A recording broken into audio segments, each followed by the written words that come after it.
As you may have noticed with the introduction, I'm using Screencast-O-Matic right now to actually record the lesson. I'm out of town, out of my office, so I don't have access to my Camtasia, and I can definitely tell a difference in that. Hopefully it's not that big a difference for you all at home listening, but the sound is definitely different.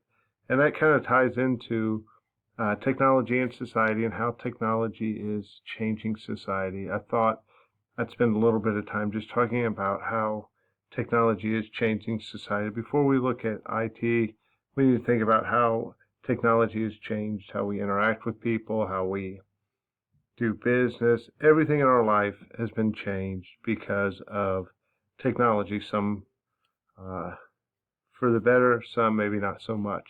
I brought up the example last spring of, for some reason, I was watching the Golden Girls, and every morning on the Golden Girls show, they all would, the three girls, I guess, and the mom, would all sit at the kitchen table and talk about whatever it happened to be that they were going to do that day, and that's how they socialized. You had phones, but you didn't have the internet, you didn't have cell phones or smartphones, you couldn't text each other, you had to sit and actually talk with each other, which I thought almost seems like a simpler time. And then later in the show, Blanche was going to write a letter to one of her boyfriends, and she actually pulled out a sheet of paper and started to write this letter.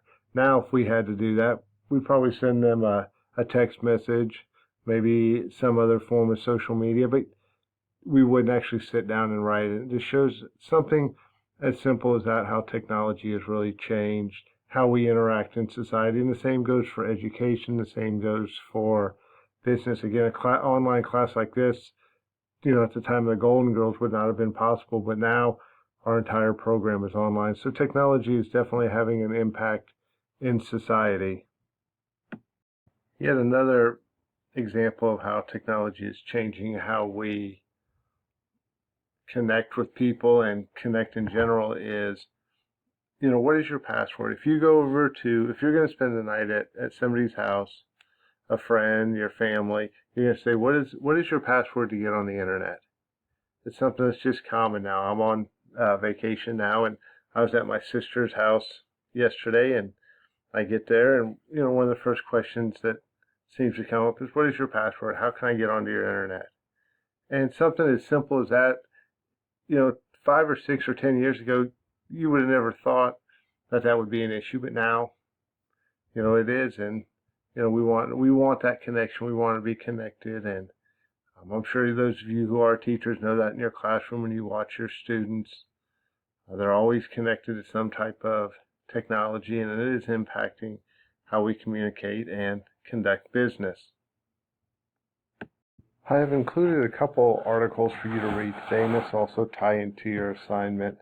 But there are a few points in each of these articles that I would like to bring about. This one talks about the impact of IT on society, and it looks at it, at least initially, more from a business standpoint, which I think is really interesting because as our students are coming through our business ed programs, this is the environment that they are going into. They need to have IT skills. They need to have that knowledge. And I think anymore, it's just expected that students graduating have these skills and are able to compete in these new and emerging environments. This article starts off talking about e-commerce, especially over the internet, and it is amazing how that is changing how we do business. I mean, living in Emporia, Kansas, 10, 15 years ago, if you wanted to buy something, you may have to go to Kansas City, Topeka, Wichita. Now, you can just go on to Amazon, buy whatever you want, go onto any website you want, get any product you would like. I'm starting managerial economics, on Monday the 3rd, and now I can just go onto Amazon and rent an electronic copy of the book and have it downloaded to my computer and my Amazon Fire. So it is changing how businesses work and how we go about buying goods. Another, benefit of technology or information technology is it does reduce that distance. You can order something through Amazon and have it in a day or two. I think eventually it'll get to the point where you can order something from Amazon in the morning and have it that afternoon. What will the impact of that be on businesses? And we need to make sure that we're training our students to be aware of these issues as they go out into the workforce. There also is a cost structure in it. Technology is eliminating jobs. I have a colleague that is working on research related to autonomous trucks. And what's going to happen in, say, 5 or 10 years when we no longer need truck drivers because it's all being done automatically without any driver in the vehicle. So that's a simple example that is going to change society and change how business is being conducted. Same with jobs. You're seeing more and more as we have that push towards a higher minimum wage. Places like McDonald's are combating that by having kiosks. So now you can just go in and order your food at a kiosk. Or I think of Walmart, instead of having 10 different cashiers to check you out, they can have one that's in charge of 8 different stations, and think of the cost savings there. And then the article goes into a little bit about education, the idea of distance education and how education is changing.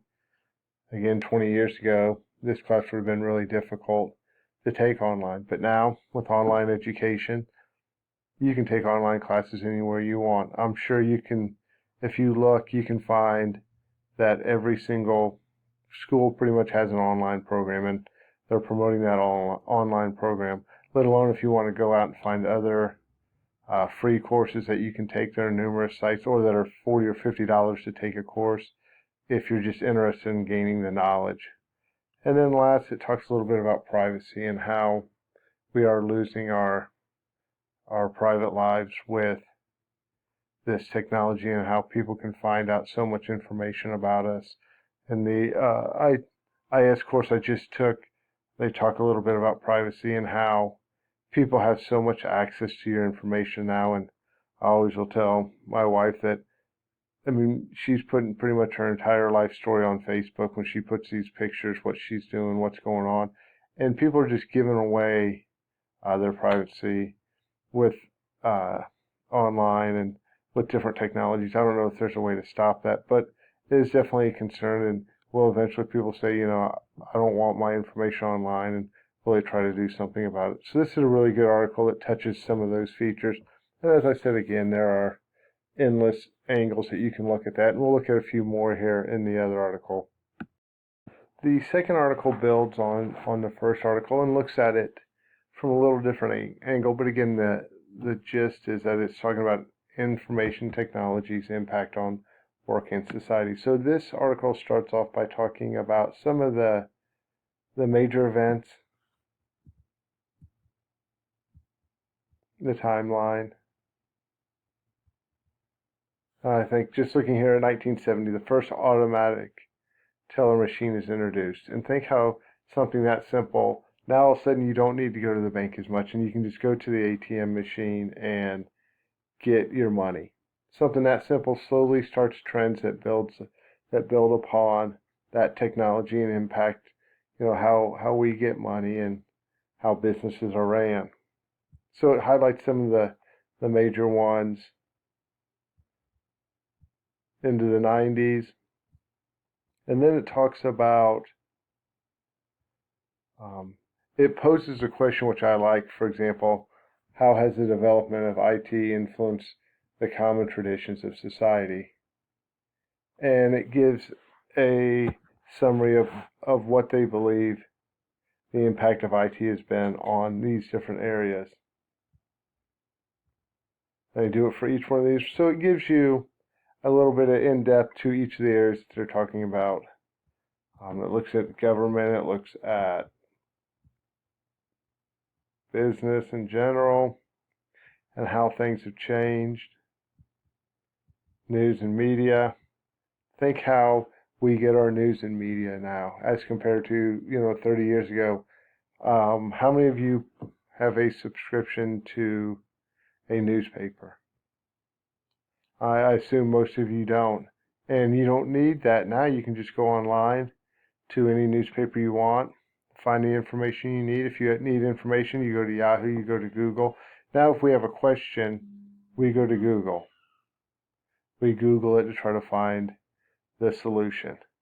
So what is the value of, news and media organizations? I also think of ESPN, and here ESPN's been having a great deal of financial issues, and some of it is because people aren't using or watching TV as much, but also people are finding other ways to get their news. You don't need to watch ESPN to get the highlights from the day. You can go online and find them just as easily. So we are changing how we are doing that, and it is impacting how news and media is being presented to us. We talked a little bit about education in the past, and education has seen great change due to information technology,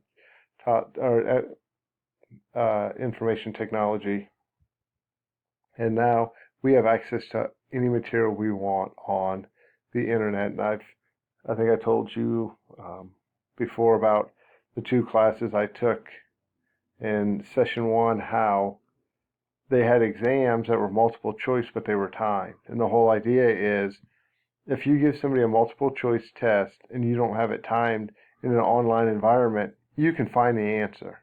It may take you forever, but you can find the answer without even knowing the answer, because there are so many resources available to you. And it's just one example of how technology has changed how education is delivered. That talks a little bit about, again, how it affects the activities and interests of a broad range of people, and how everybody is impacted by technology. Talks a little bit about social and how society is being changed, the interaction between individuals, and technology has a huge impact.